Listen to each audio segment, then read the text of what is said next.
Hello, আসসালামু আলাইকুম বন্ধুরা। আশা করি সবাই ভালো আছেন। সবাইকে আমার ইউটিউব চ্যানেলে সবাইকে স্বাগতম এবং আমার ভিডিওটা এবং সবাই দেখবেন এবং আমাকে সাপোর্ট করবেন।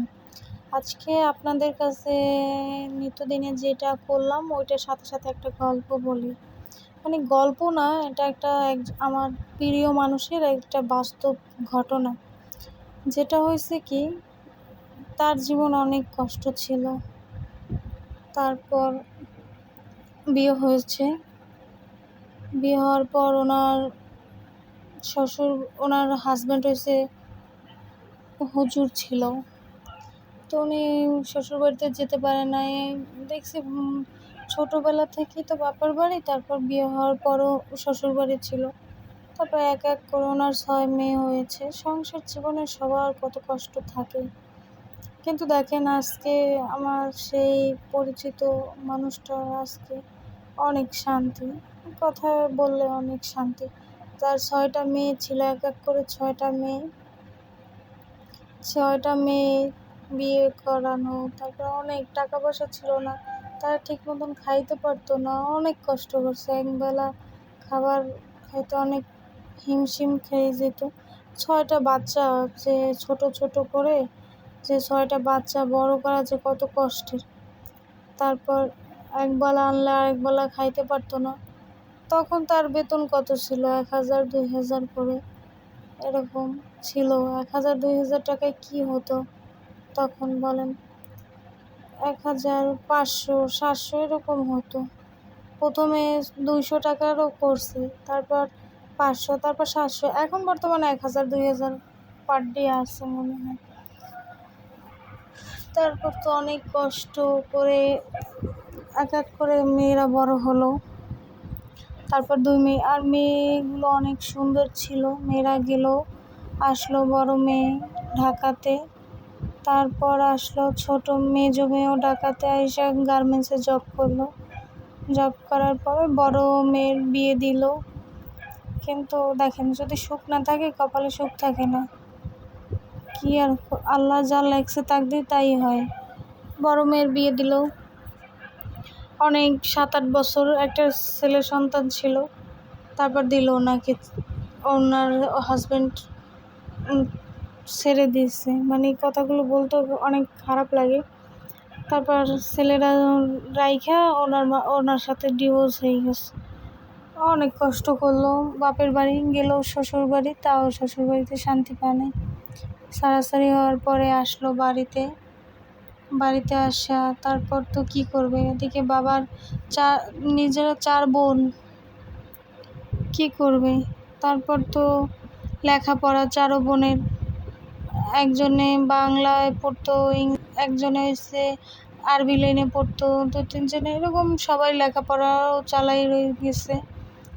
তারপর আইসা তো দিল মেজোটার বিয়ে। অনেক কষ্ট করে মেজোটার বিয়ে দিল। এরকম করে করে ওনার সব কয়টা মেয়েরে বিয়ে দিল। তারপর 3 নাম্বার যে ছিল, উনি বাইরে গিয়ে জীবনে অনেক কষ্ট করে টাকা অর্জন করে তারপর এখন এসে মা বাপের মুখ উজ্জ্বল করতেছে।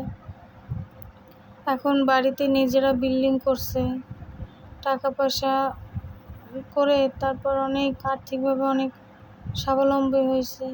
কিন্তু দেখেন, মেয়েটা ওই সুশীলা বাইরে গেছে, অনেক কষ্ট করছে।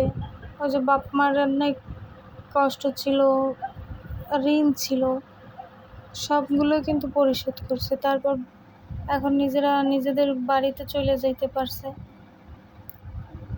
তারপর জীবনে তো সবার শান্তি একবার বললেই হয় না, আসে না। কষ্ট করছে, কিন্তু কষ্টের কারণে তো আল্লাহ সফলতা দেয়, বলে না? তো এগো জীবনটা, মানে এই ঘটনা থেকে বলতে চাইতেছি যে আমরা অল্পতে যদি কোনো কিছু হয়, আমরা কিন্তু অল্পতে হতাশ হয়ে যাই। আমার জীবনে এটা কেন হলো, বা আমি পারতেছি না। কষ্টে থাকলে অনেকে আমরা সহ্য করতে পারি না, বা কষ্টটাকে মানাই নিতে পারি না।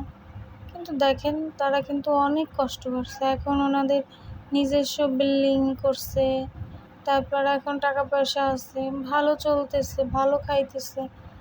এখন তো অনেক শান্তিতে আছে। তারপর ওই মাঝে এর মধ্যে ওনার আব্বু অসুস্থ ছিল, তারপর ফোন দিয়েছিল, কিন্তু মানুষ তো আর সবসময়ই থাকে না। তারপর কষ্ট করে জীবনের সফলতার মুখ দেখছে দেখে আজকে এই পর্যায়ে আসছে।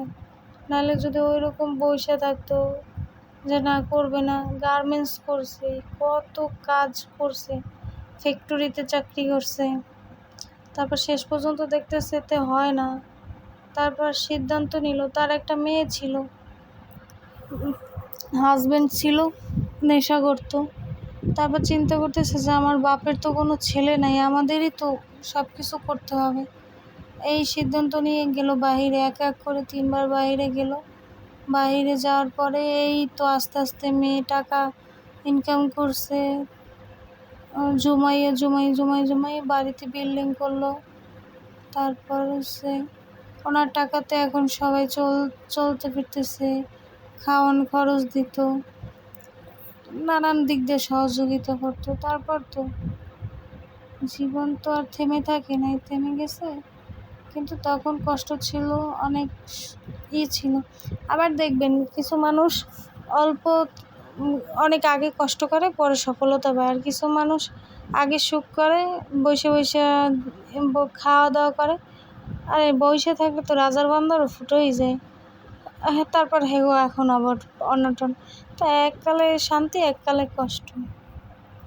তাও দেখি, তারপর তো এখন শান্তিতে আছে, ঘুরতে মানে অনেক ভালো আছে। তো এর জন্য চিন্তা করি যে সবাই হতাশ না হয়ে আমরা সবাই একটু চেষ্টা করি। অবশ্য আমাদেরও সফলতা আসবে, আমরাও অনেক সুখে থাকবো। যার যেখানে একটু থাকে, হতাশ হওয়া যাবে না।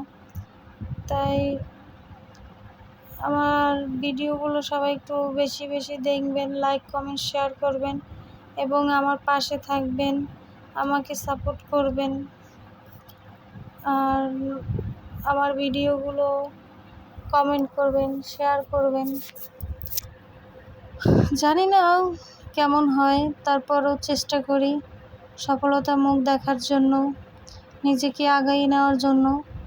আমি আমার যোগ্যতা যতটুকু আছে আমি ওইভাবে একটু কাজ করে যাচ্ছি।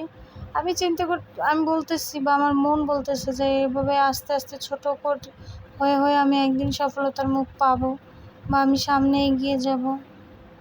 আর সাথে আপনারাও তো অবশ্য আমার বন্ধু যারা আছে, আমার অডিয়েন্স যারা আছে, তারপর বড় ভাই যারা আমার সাথে যারা আছে, অবশ্য তারা তো আমাকে সাপোর্ট করবেনই।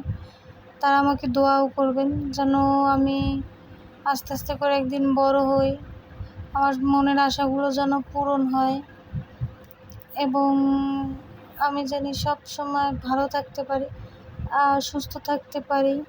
তো আমি জানি প্রতিদিন আমি যেভাবে পারি আমার মতন করে আমি জানি এভাবে একটা একটা করে ভিডিও দিতে পারি। তো গল্পটা সুন্দর করে সাজিয়ে বলতে পারতাম, কিন্তু এভাবে তো বলতে পারি নাই। নানান যখন যা মনে আসছে বলে দিলাম।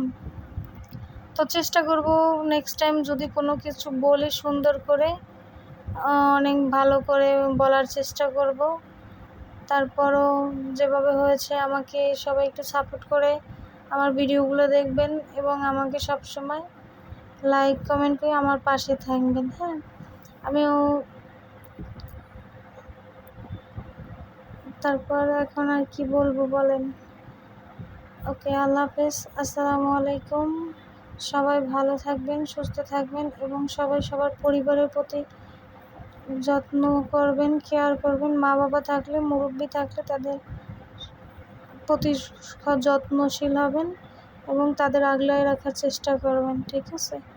ওকে, আল্লাহ হাফেজ, আসসালামু আলাইকুম।